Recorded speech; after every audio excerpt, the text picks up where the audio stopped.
Elon Musk stepped into a small diner on the outskirts of Austin, Texas, his red Make America Great Again hat sitting firmly on his head. He wasn't hiding his political leanings today. He was embracing them. The hat wasn't just a symbol of support for Trump. It was about his belief in a bold vision for the future. As he walked into the diner, the low murmur of conversations seemed to die down slightly. A few customers glanced up at him, eyes darting from his hat to his face, unsure if they should acknowledge him. Elon ignored the stares and slid into a booth by the window. He'd been here before. This was one of those quiet, no-frills places that reminded him of simpler times. It wasn't the kind of place that had rocket science in the air, but it felt comfortable. The waitress, Linda, approached with a small notebook in hand. Her name tag was smudged, and her apron showed signs of a busy morning. She smiled as she greeted him, though there was a noticeable pause as her eyes rested on his hat. "What can I get for you?" she asked, her voice polite but tinged with something else. Uncertainty, maybe even a bit of discomfort. Elon looked up at her and smiled, trying to keep things light. "Coffee and an omelette, please." She scribbled the order down, but didn't immediately leave. Instead, she stood there for a moment, looking at him with a mix of curiosity and something else. Resentment, perhaps. "Is something wrong?" Elon asked, sensing her hesitation. Linda hesitated, then spoke. "It's not really my business, but that hat, it's a little hard to ignore."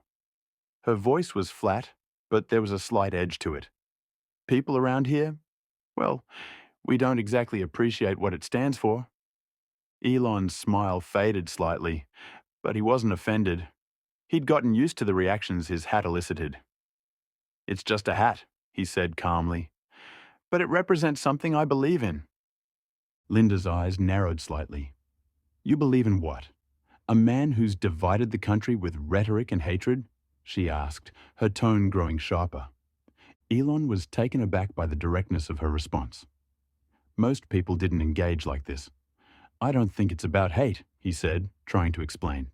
"It's about making bold choices for the future, creating opportunities, pushing the country to be its best." Linda scoffed, her voice rising a little. Pushing the country to be its best? By tearing it apart with lies and policies that hurt the very people you claim to want to help? Elon leaned forward slightly, his expression serious. "That's not fair," he said, the words coming out with a quiet intensity. "You're oversimplifying things. There's a lot more going on here than what the media portrays." Linda's eyes were cold now.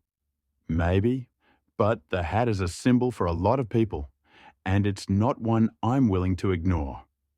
It stands for something I can't support." The silence between them grew thick, and the atmosphere in the diner seemed to shift.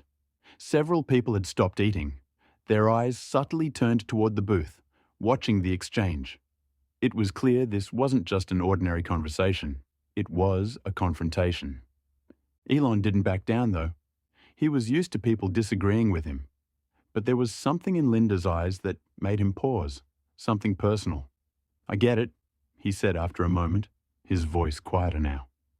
"You don't agree with me, but that doesn't mean we can't talk about it." Linda crossed her arms over her chest, her stance defensive. "We're not going to agree," she snapped. "Not when you stand behind someone who has caused so much damage to this country." Elon's expression softened slightly, but he didn't argue back. He understood that emotions ran high on both sides, especially when it came to politics. But this felt different. Linda wasn't just reacting to a symbol. She was reacting to something deeper, something personal. "Look," Elon said, his tone calm but firm. "I don't think anyone wins when we just shout at each other. I'm not trying to hurt anyone, and I'm certainly not trying to divide people. But maybe we need to find a way to understand each other instead of just assuming we know what the other person thinks." Linda didn't answer right away. She stood there for a few moments, her arms still crossed, her face set in frustration. But as the seconds ticked by, the anger in her eyes started to fade, replaced by something else, a kind of quiet resignation. "You're right," she said, finally breaking the silence. We probably won't ever agree on everything, but that doesn't mean we can't be civil about it." Elon nodded, appreciating her willingness to listen, even if she didn't change her mind. "Exactly," he said, his voice lighter now. "But civility doesn't mean silence. It means having the conversation no matter how uncomfortable it gets." Linda gave him a tight smile. "You're lucky I'm not kicking you out of here for wearing that thing," she said, with a hint of humor, though it was clear she wasn't fully at ease with the conversation. Elon smiled back, trying to ease the tension. "I'm glad you didn't. I just wanted to understand where you were coming from. But maybe we should both take a step back before we get any further into it." Linda didn't respond immediately, but she nodded and walked away, her footsteps sounding heavier than before. Elon sat back in his booth, reflecting on the conversation. He hadn't expected things to get so heated, but he understood why it did. Politics had a way of getting under people's skin, especially when emotions were so high. As he sat there, though, an idea began to form in his mind. Maybe, just maybe, he could do something to change the tone of this encounter. To do something kind, something that would show Linda that not all people who wore the hat stood for what she assumed. Elon sat in the diner for several more minutes, reflecting on the tense exchange with Linda. Despite their argument, he couldn't shake the feeling that the conversation had the potential to open up a new kind of dialogue, one where actions might speak louder than words. He knew he couldn't change Linda's views overnight, but there was something he could do. As he sat in the booth, his mind shifted to a different place. He thought about how often people, especially those with opposing views, stayed stuck in their differences. He realized that this wasn't just about the hat or politics. It was about understanding, showing empathy, and putting actions behind your beliefs. And so, he decided to act in a way that might start to dissolve some of the tension. Linda was busy at the counter, taking orders from a few new customers and running back to the kitchen. Elon took out his phone, tapping a few buttons, making a quick call. He wasn't just going to sit and wait for things to improve on their own. He was going to do something that could change the entire tone of the day. Minutes later, he caught Linda's eye as she walked back to his table. She approached him cautiously, still a little on edge from the earlier confrontation. But Elon wasn't in the mood to argue anymore. He was ready to show her a side of him that few people got to see, one that wasn't about symbols or politics, but about real action. "Linda," he said, his voice calm and serious, "I know we didn't exactly see eye to eye earlier, but I want to show you that there's more to me than just a hat. So, I've arranged for a donation. I've just put in $50,000 to a local charity that supports homeless people and provides healthcare for those who can't afford it. It's important to me that we look out for the most vulnerable in our society, regardless of political opinions." Linda stared at him, her eyes wide with disbelief. What did you just say?" Elon repeated himself, not sure if she had heard him correctly. "I just made a donation, $50,000, to help people who need it most. I want to back up what I say with action, not just words. I know we disagree on things, but that's my way of showing that my beliefs are about helping people, not hurting them." Linda stood frozen for a moment, her arms slack at her sides.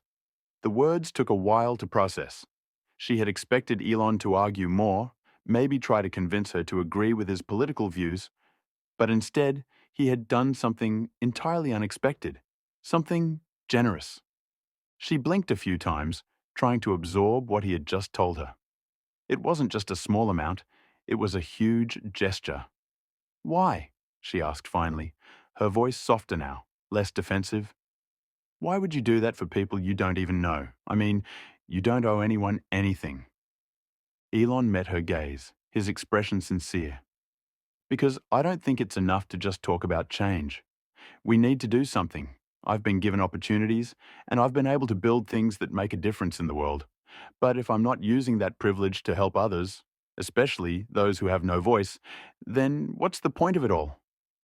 Linda was quiet for a moment, her arms now uncrossed as she absorbed his words. It was a different side of Elon than she had seen before.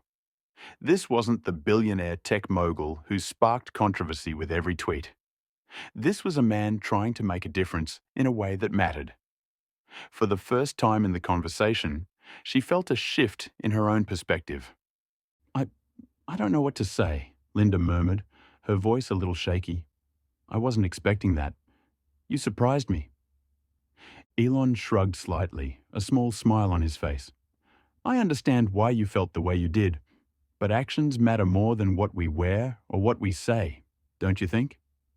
Linda nodded slowly, still processing what he had just done. She had spent most of her life watching people argue over politics, seeing the divide grow wider with every passing year. To be honest, she had lost hope that anyone could make a real change, especially not someone like Elon Musk, who seemed so far removed from the struggles of everyday people. But this gesture, this simple but significant act of kindness, had forced her to reconsider everything she thought she knew about him, and about people in general. Thank you, she said quietly, still somewhat overwhelmed.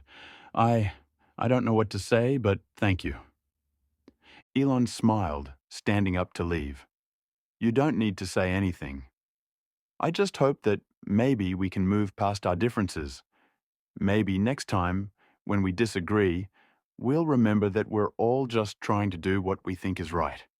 As he walked out of the diner, Elon glanced back over his shoulder. Linda was still standing there, her hands at her sides, watching him leave. She was no longer the defensive waitress who had argued with him earlier. She was someone who had just witnessed something unexpected, a man who had used his wealth and influence for good without expecting anything in return.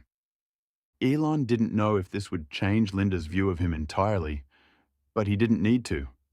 He had done what he thought was right. The rest, as they say, was up to her. He had shown her that actions could speak louder than any political symbol, and maybe, just maybe, that would be enough to plant a seed of understanding.